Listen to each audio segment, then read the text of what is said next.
This is the ZMAR Podcast. Elite Benefits of America helps small and mid-sized companies with their health insurance programs. And now, your host, Butch ZMAR. Welcome back to the ZMAR Podcast. Today I have Ken with me. He's an employee benefit advisor or consultant. I was trying to think of the word. Sorry about that. And it must be a Monday morning when we're recording this because I still feel like I'm slowing down from the weekend. I just shared with you. We had a ton of hockey games, and we're going to lead into hockey as well.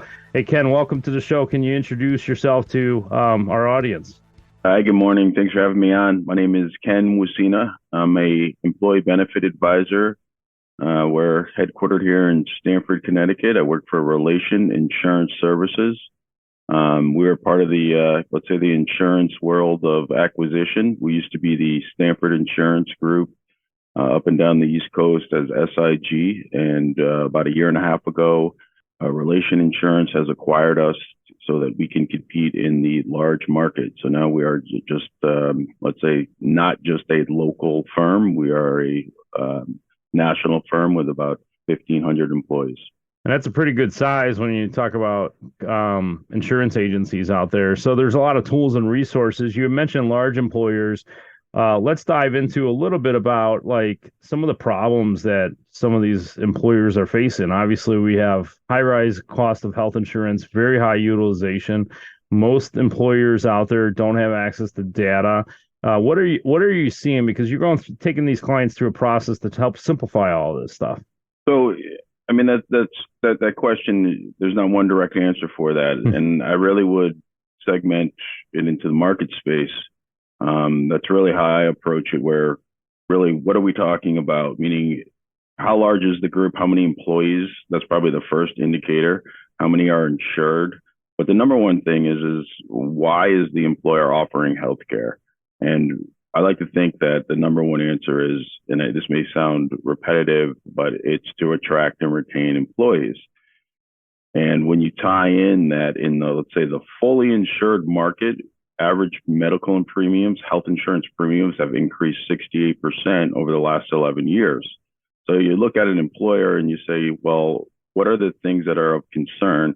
And I'm sure if they were to say like the cost of goods in the manufacturing space, I don't think they could put a number that has increased 68% on any one of their goods, but health insurance has increased 68%. So what do we need to do? I feel like I'll always have a job because of that. It's a problem that's created by the industry itself. And it's really getting an employer, in my point of view, as I firmly believe this, is to view how they fund their health insurance differently. And I think once it becomes painful enough where that increase draws a red flag and they get done with cost shifting, meaning traditional cost shifting is, well, let's shift the cost to the employees. Let's have them pay more. Well, let's change plan design. Let's create more exposure with high deductibles. Once those are, let's say, exhausted, then the problem is real. And how are we going to adjust our funding mechanism to get back to, let's say, a true copay plan? Or I'm just throwing that out there. It's all relative to the type of employer and their, let's say, demographics, meaning what type of group is internal inside of that employer, meaning are they young, are they old, are they mid-aged? All those are things that are important because they all use their healthcare differently. Talk about that, right? You get to that break-in point, right? There's companies that have had to close doors or make that choice on what they're going to do with healthcare. And then there's mandates in the large group space, right? Like someone can't just dissolve the health insurance program because it's too expensive. And so can you walk us through some of those things that you talk to, like somebody that calls your office, you call them, or there's some introductions made of like, here are some sticking points that we need to walk through and see if you're ready to make that move? Well, yeah, I mean, it would, I'm kind of chuckling because there's not too many people that are calling us. You know, I'm doing a lot, especially being Relation has been around for a while, but myself in this space here in the Northeast, it's like restarting again, having a new brokerage, really getting people to be okay with who we are in the large employer space. When I say large, I mean mid to large space is really where I'm focused. And I really ask them a few questions about why they offer healthcare and do they understand what they're offering? Because what I find is 90% of them are still buying their health insurance the way they buy their personal auto insurance. They're price shopping, and it's very frustrating. And I think the reason is it's just they've done it that way for so long and don't know any different. And a lot of times they've created a relationship with their existing advisor or broker, if you will. And because they're, let's say, a good person, or maybe they golf together, or they are at the same country club, or there's some type of relationship with that person, that they almost feel like they're going to disrupt the relationship, which they are, or they're going to almost cheat on this person that's been giving them advice on their healthcare for so long. I don't even like to use the word healthcare. It's rather health insurance. But when you start to look at it from a financial impact and how much it's costing a company, I think you can justify changing that relationship because of the cost control. It's not even cost savings. It's having a predictable look at your health insurance renewals. And that's right in, if you look at my LinkedIn, and my tagline is simplifying the health insurance supply chain to create predictable renewals with health insurance plans that the employees can use. I think, and that's the key. It's not just reducing costs and offering plans that the employees can't use. It truly is a plan that the employees can use, and the employer can monitor or have a predictable focus on where they're going to be years to come. And you're 100% correct. We try to do that in business, right? Like, so the people that we're serving, right, those business owners, they're trying to make things predictable as far as revenue goes, staff goes, all this trend that they do analysts on, but they somehow overstep or miss or, whatever, take the status quo, if you will, for the healthcare. They don't address certain things. And in some cases, depending on the market you're in, you answer that very well. It depends on the market we're in and what, what's the target, right? And because in some markets where they're still on traditional regular health insurance plans, fully insured, not access to data that you could actually leverage, and you can't predict on anything because you don't see trends. And moving them to products that have more predictability, right? You could see trends, you could make some of those changes. I know before we jumped on, you had a quick slide that you wanted to show some of the ones that were watching the video. We'll talk through it on the audio, and maybe you could give some light on some more of what you do for these employers. Yeah, I'll connect with that right now. I'll share that, but before I get to that, just real quick, when I set up a new meeting with an employer, I usually send them, just tell them right away that my approach to employee benefits is very different than the typical health insurance broker.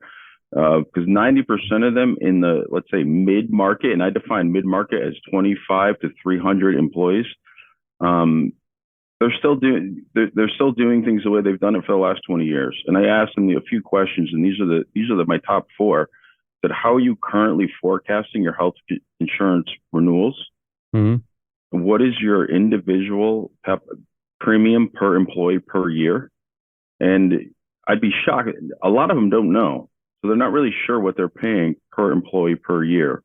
And then what is your per employee per year profit? And then the final question is how are you managing claims? And so there's a reason behind each of those questions, which I'm not going to tell you every reason because that's part of my actual presentation on my first appointment. But those four questions really give me a good understanding of how they view their health insurance. And the number one question in there is, how are you forecasting your renewals? And I usually find that they're not. They're treating health insurance on a 12-year calendar renewal. When they get the renewal, then it's time to say, all right, how are we going to adjust for this increase? And then the ball rolls and they start to plan. So I like to be ahead of that and really let them know. And I'm going to share the case study. I think it's a great example of how we were able to do this. For those who are listening to the audio recording, you could catch this on YouTube, the video version of it. So this is it's a small group, 28 employees, and this has been one of our clients. Part of the reason I'm going to backtrack a little. I was at a large firm, a big box broker. I won't say their name, but I really couldn't cater to the groups that were in that 25 to 200 life space. And in Connecticut, we're right on the suburbs of Manhattan and New York, New Jersey. There's a ton of businesses that fit in that range.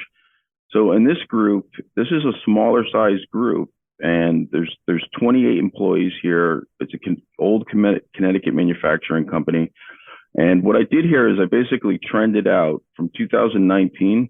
This is what our team did, because I was not here at Relation when this actually was our client, but this is a perfect example in the groups that I love to work with.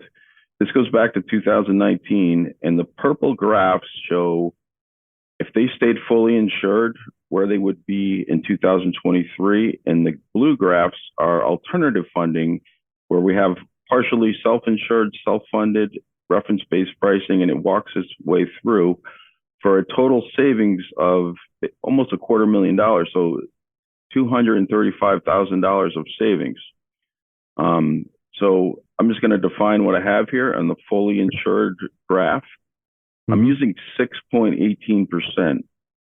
If you were to go to any of the employers out there, they would say that's very low. But what I did here is I got a stat from the Kaiser Foundation that said that fully insured premiums have increased 68% in the last 11 years. So I just took that 68% divided by 11, and that's how I got the 6.8. But if you're living in that space that's less than 200 lives, you're going to have renewals that are a lot higher than 6%. So I'm sure anyone that hears this or we talk to, they'd be happy with a 6% increase.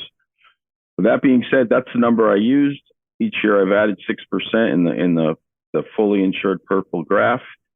And the blue graph is what we actually did for them.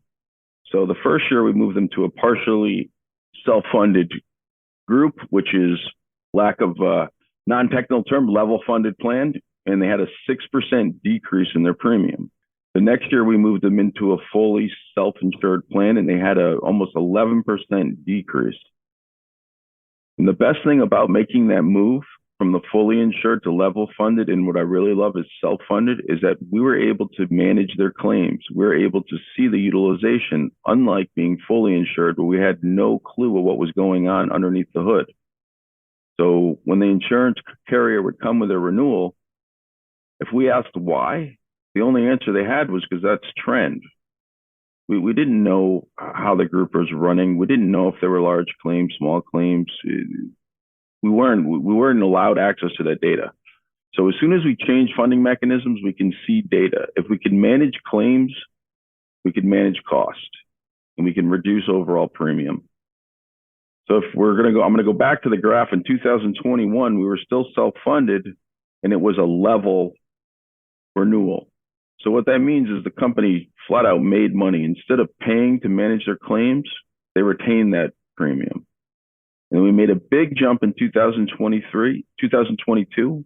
We had a negative 26% renewal, and we moved them to RBP, reference-based pricing. I just, last month, we did a webinar on RBP. And the biggest misconception, I think, is the lack of knowledge of understanding of how RBP works and how you can negotiate claims. And when I say how you can negotiate claims, we're negotiating claims, and our TPA assistants are partners behind the scenes. And so when we move into the last year, I'm kind of just flying through this. Let me know if I'm going too fast. You're good.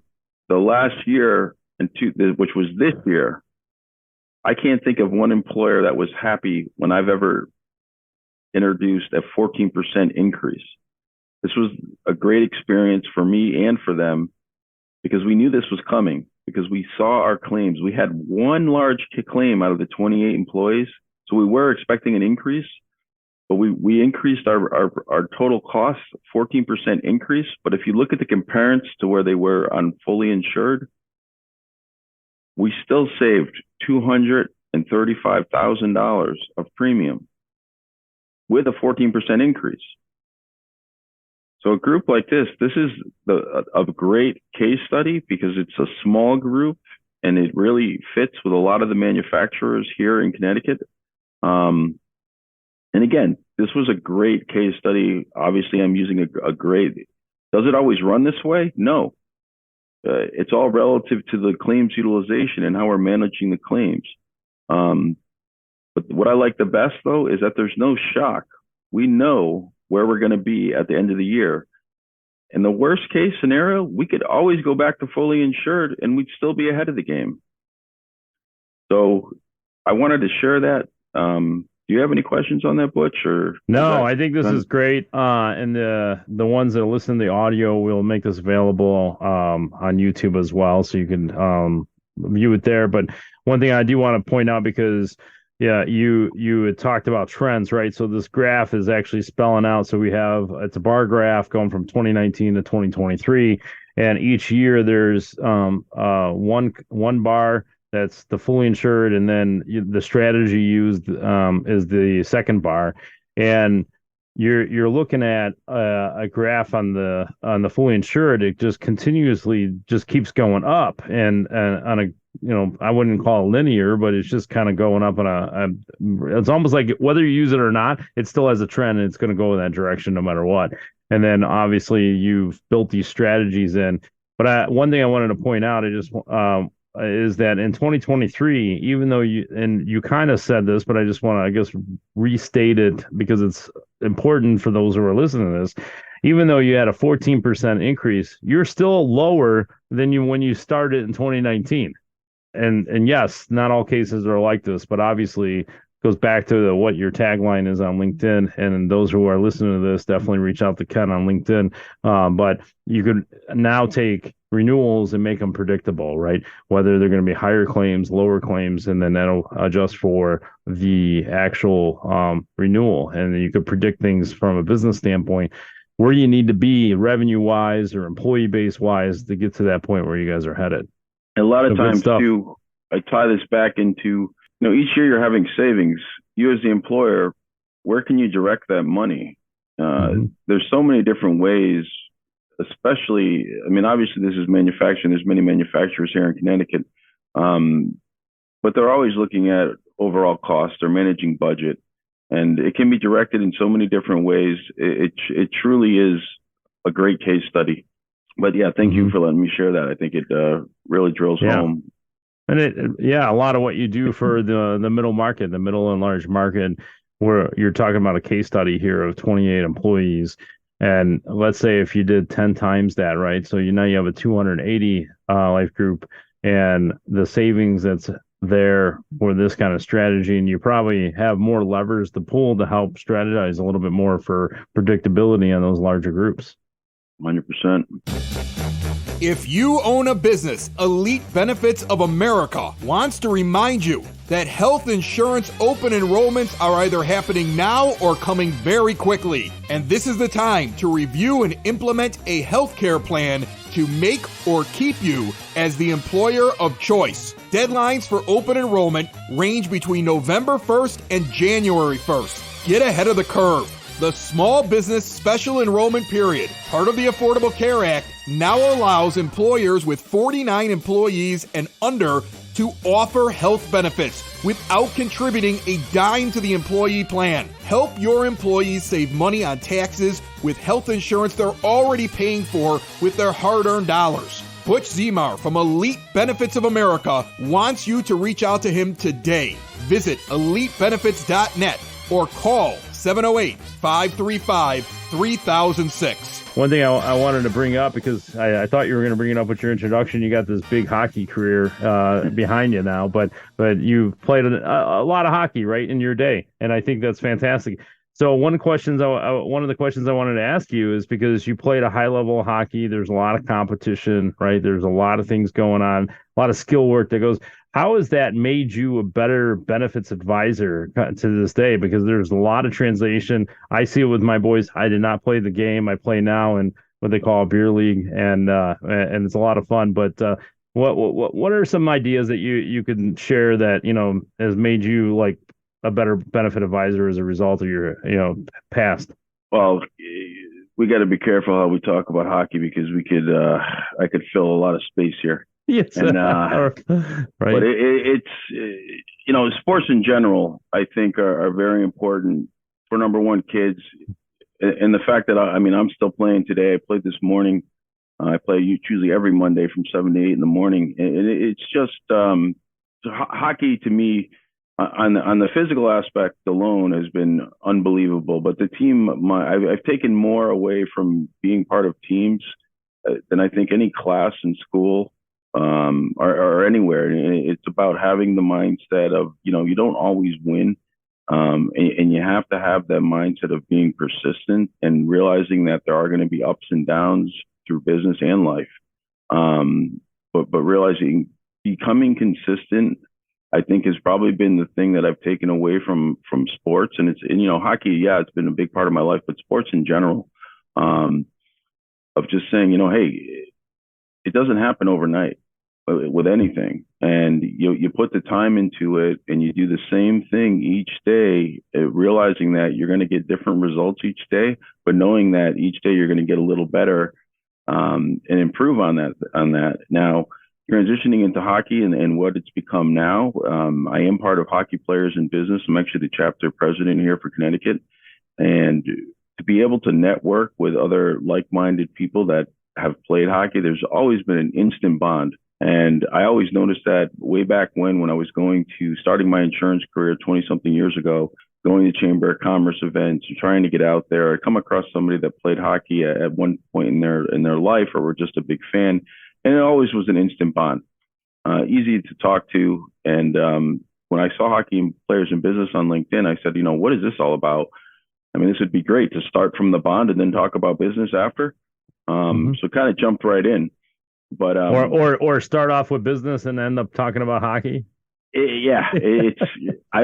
wish it was that way, but it seems like every time that hockey comes up, it kind of takes over the conversation, especially now that we're in the middle of the NHL playoffs. I mean, it's just the constant conversation.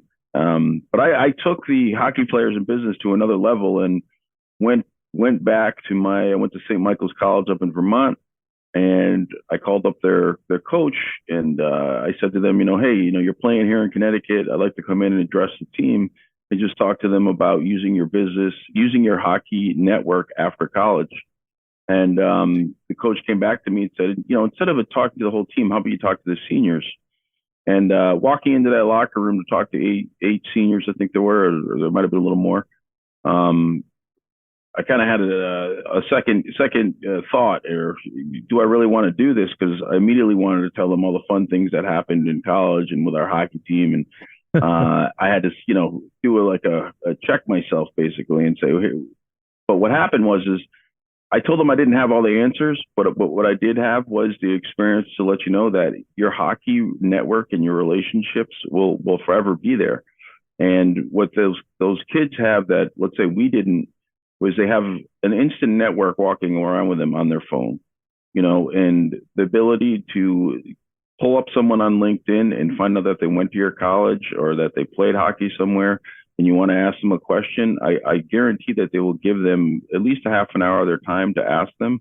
And that really transitioned to, ended up doing 2 or 3 Zoom calls with individual players and just giving them some advice. And, one happened to be right here from Connecticut, and he followed up twice. And I really helped him make some decisions on his possible next career moves. But I did leave all of them with the same comment. I said, guys, this is the time for you to go out and fail, and your guidance counselor isn't going to tell you that, and your parents aren't going to want to hear that.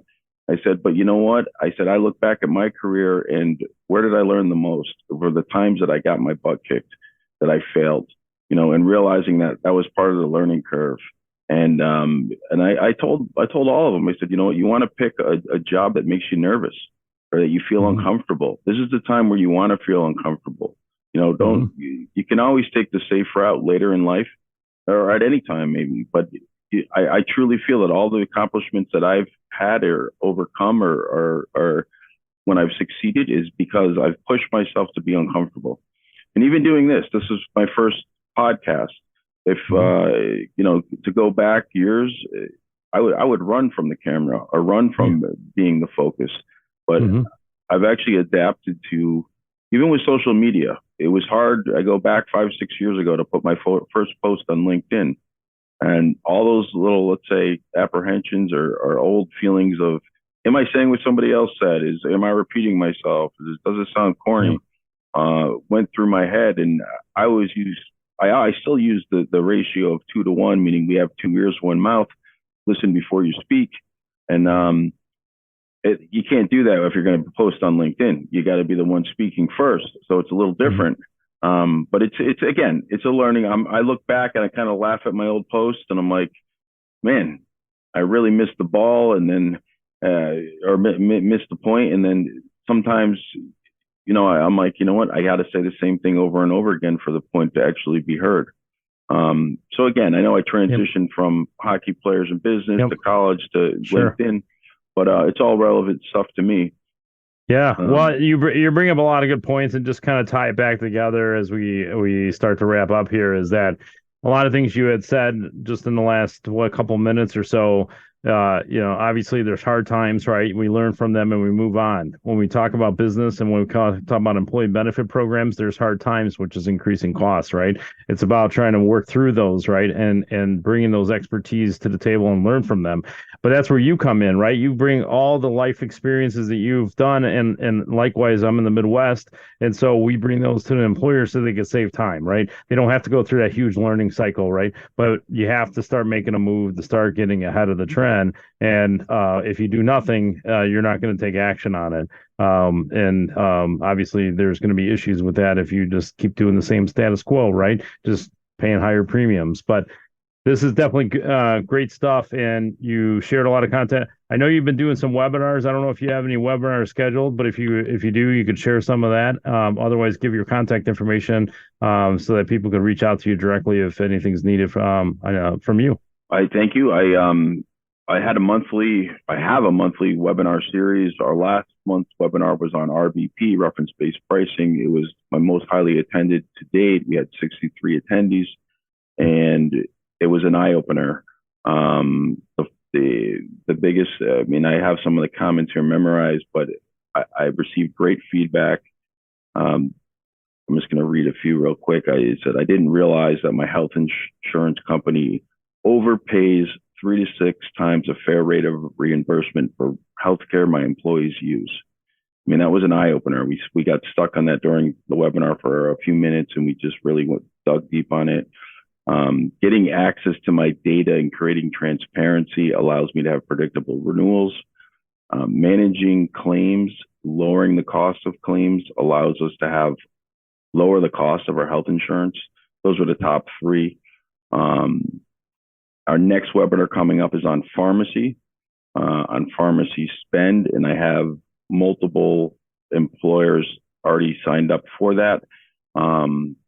I think the thing with that is that I'm going to have to set the stage when we begin, because we have some larger groups that are already self-insured and understand what it means to carve out your pharmacy, and then we have some groups that are fully insured that are more or less going for the educational process of hearing what we have to say. But I stated this in LinkedIn. I said, even if you're still fully insured, are you aware that the top 25 drugs your employees use make up 85% of your pharmacy cost? And that in turn equals 30% of your company's total health insurance cost. So I'm anticipating another 15% increase on pharmacy this year. So this is the time where we start to dig into pharmacy. What drugs are our employees using? How come only 25% make up 85% of the cost? So when is that webinar is this Wednesday at 1. I know that may be too soon to get this out for the podcast. If it does, it's great. If not, that's fine. I think we have 77 and already registered to attend. But again, there's always a ratio on that because they're registered on LinkedIn. Do they actually attend is another story. So yeah, great stuff. We'll try to share some of the information in the show notes, and that way, if any future ones, we'll try to get things a faster turnaround on this to see if we can get it out there for you. If not, then at least they can see where to go for registering for the next one. So, hey, Ken, this has definitely been great. I love all that you bring to the table, your hockey experience, trying to bring that to the workplace and have predictable outcomes when it comes to these renewals. So I appreciate your time. Thank you. It was an honor. It was a pleasure being here.